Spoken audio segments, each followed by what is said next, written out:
alien invasion. Is it biblical? Of course it is. Clearly, I'm not here today as a fact witness. You can Google it. I think you just use the Bible to do whatever the hell you like. Just remember, it's not a lie if you believe it. Welcome to Mystery Bible Theater 3000. This is the first one that we've done in 3 weeks, and I apologize. That is all my fault. It's not Rob's fault. It's my fault. Anyway, it's a whole thing. So we have an interest. No. Yeah, it's all me. It is. It is all me, and I take full responsibility. We know Actually, it doesn't matter when it comes out. We know it's a privilege for you, our listeners, to Rob tune in to Mystery Bible Theater 3K. Yeah. The thing is that in the past 2 weeks, Rob has emailed me and texted me on the days that we normally record and said, "What's up? Are we recording or not?" And I've dropped the ball, so it's all me. Okay. Caleb was recovering from getting slammed in his jiu-jitsu. No, I'm kidding. I have no idea what. I mean, can you hear that? Can you hear this right now? I feel like you could sing bass. Anyway, okay, let's jump into this.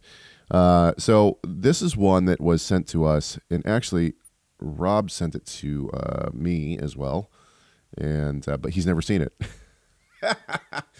You can tell how seriously we take this kind of stuff. So it's the spontaneity. It's true. We want to capture in real time the actual responses. Here's so that looks on the face are real, are genuine. So here's the thing: is that in the past week we've gotten a whole lot of people asking, and when I say a whole lot, maybe, I don't know, 5 to 10 people asking, like, why is a 66-book canon so important? And I think it's gematria. No, I'm kidding.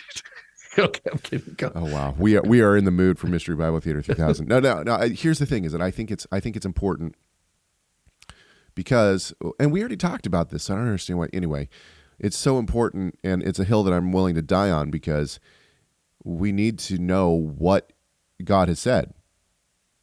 And this kind of, the video that we're going to watch kind of speaks to this as well. Now, he's not talking about a 66-book canon, but the feeling that I'm getting from this gentleman is that he was a Christian, went to Christian college, and has since perhaps fallen away from the faith or has greatly questioned the faith. Maybe he believes something new. Let's just jump right into it. This from TikTok, if I could talk. We should start a new app called TipTop. TipTop. Okay. But not track all your data and feed it to the Chinese. Exactly. All right. Are you ready for this? Here you go. By the way, this has 10,000 likes on it. Listen to this. Here we go. Haven't done one of these in a while, so here's things I learned in Bible college that I wish more Christians knew. I don't know. None of the Gospels, Matthew, Mark, Luke, and John, none of them are eyewitness accounts, and none of them claim to be. Like, I know it says the Gospel according to Matthew really big up top, but it was a later edition. It's not there in the oldest manuscripts that we have, and there's nothing within the text that says anything remotely close to, hey, this is Matthew writing this. Like, there's no part of any of the Gospels where the Gospel writer's like, and then I said this. It doesn't happen. Let's just stop right there for a few seconds. So far, this gentleman is somewhat on track. And what I mean by that is this. Oh, hang on just a sec. What is going on here? Hang on. I apologize. I am just now realizing how dark I am on this. Anyway, so he's somewhat on track in that. Yeah, he's right. There's nowhere in the Gospels where it says, "Hey, this is Matthew writing," or "Hey, this is Luke writing." The idea that there are no eyewitness accounts, this is wrong. John is an eyewitness account. John was there. Now, he could make the argument, and he would be right in this, that nowhere in the Gospel does it say, "Hey, this is John writing."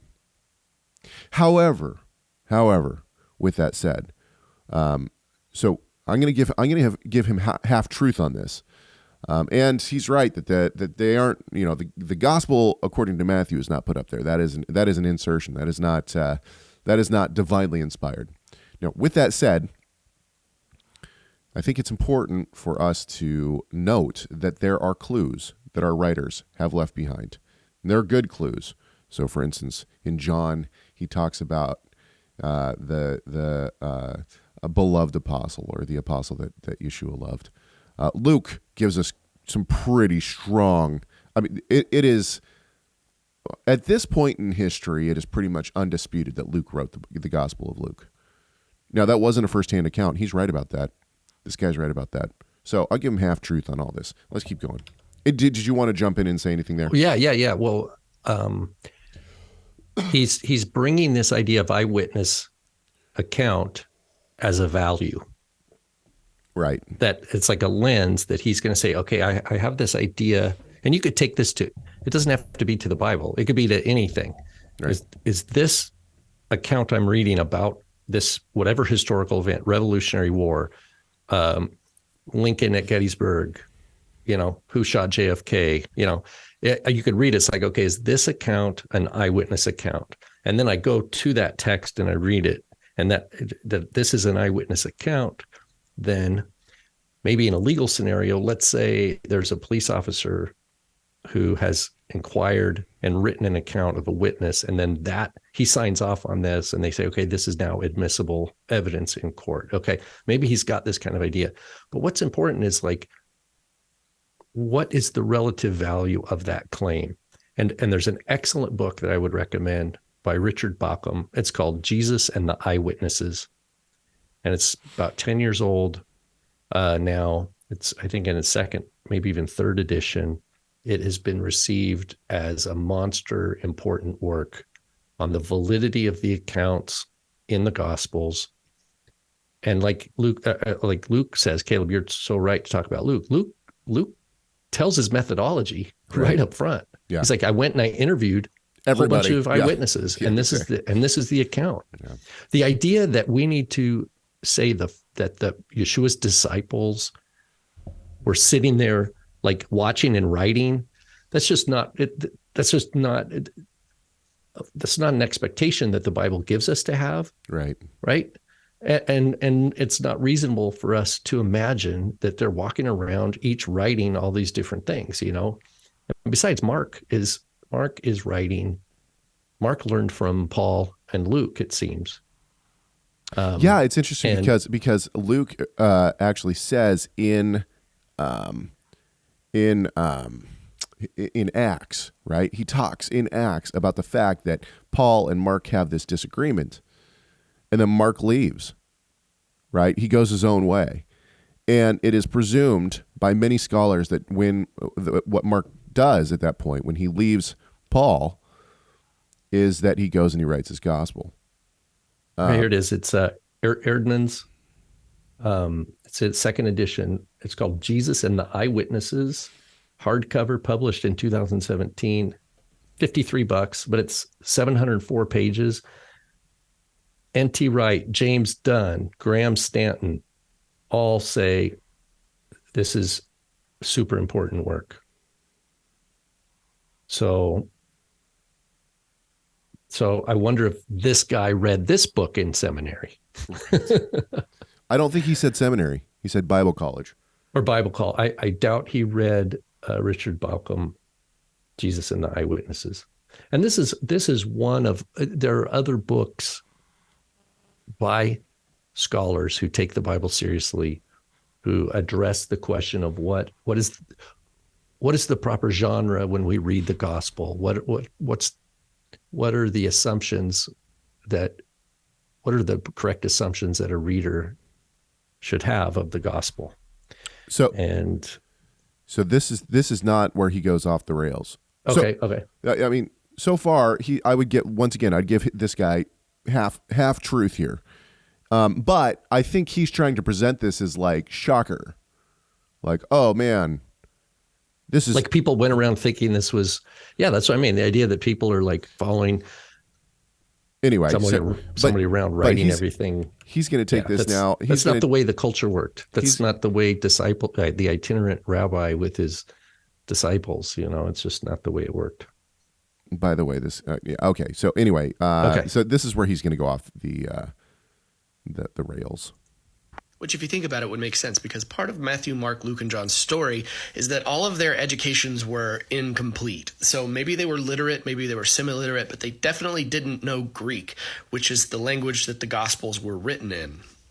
It doesn't make any sense to wait until you've learned a completely new language to write down anything about the most important story you've ever been a part of. It's because it's not what happened. It was written decades later by people who weren't there. So, okay, so again, Richard Bauckham, Jesus and Eyewitnesses, and so he's presuming the disciples didn't know Greek. So, right. So he comes to the text saying, "This is the Bible. I want eyewitness accounts only, and I want not Greek." Yeah, actually, so give me not Greek eyewitnesses. So you know what? He makes a great point.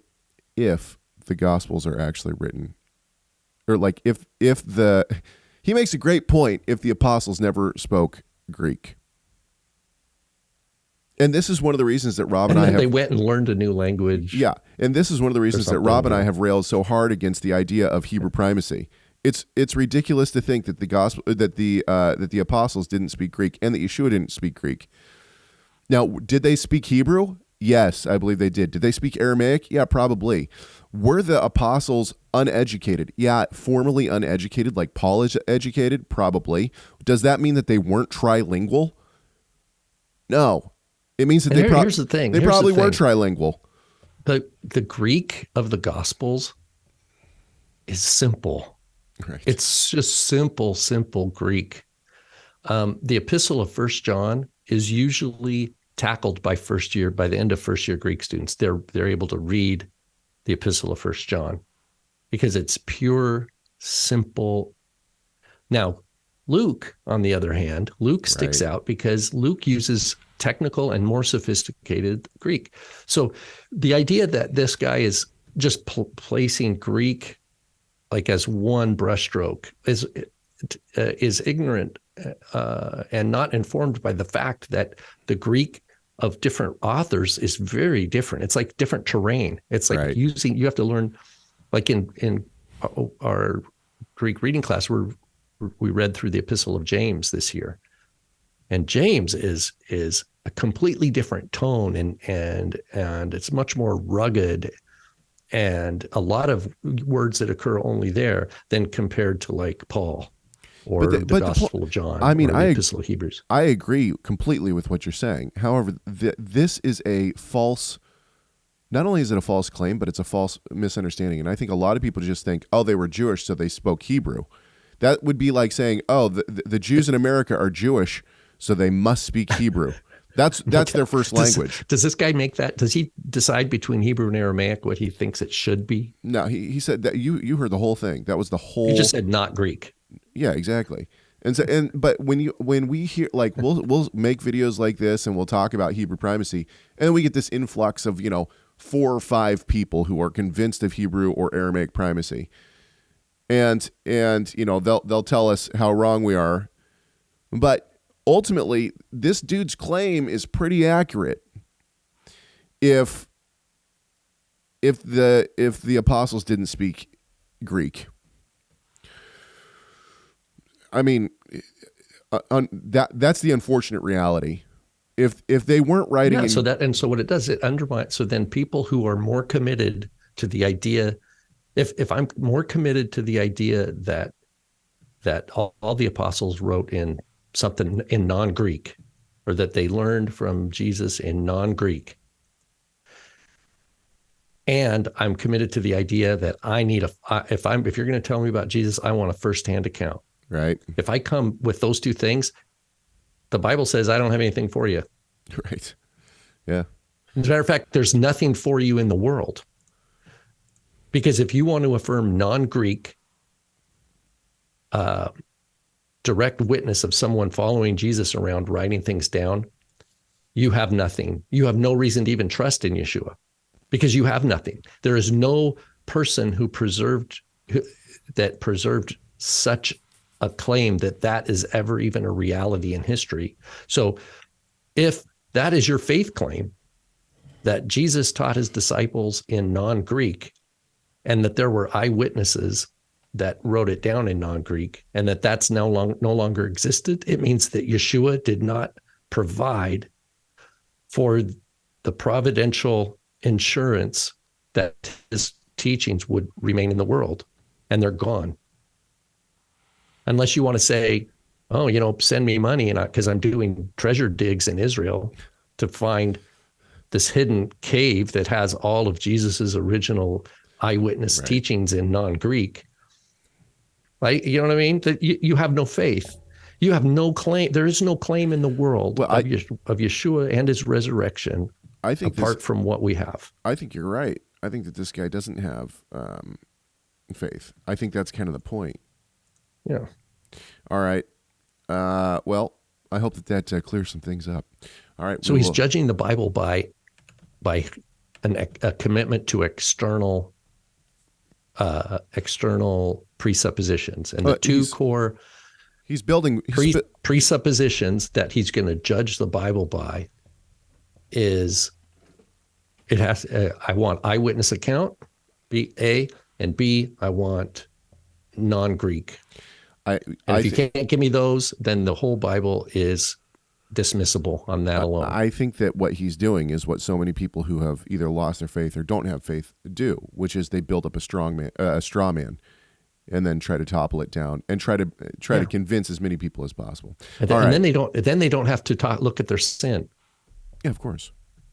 Right. See, then now you can't judge me because don't have to look at my sin. Nothing to see there. Where the whole time the living God is quite aware. Oh yeah. Of our sin. Yeah. And everyone will give an account. Right. Exactly. All right. We hope that this has cleared at least something up for you. And keep sending those videos. We got a lot. Another mystery solved. Yeah. We got a lot in that. We got a lot in the wings waiting to happen in Mystery Bible Theater 3000. But keep sending those videos anyway. We will see you here next week.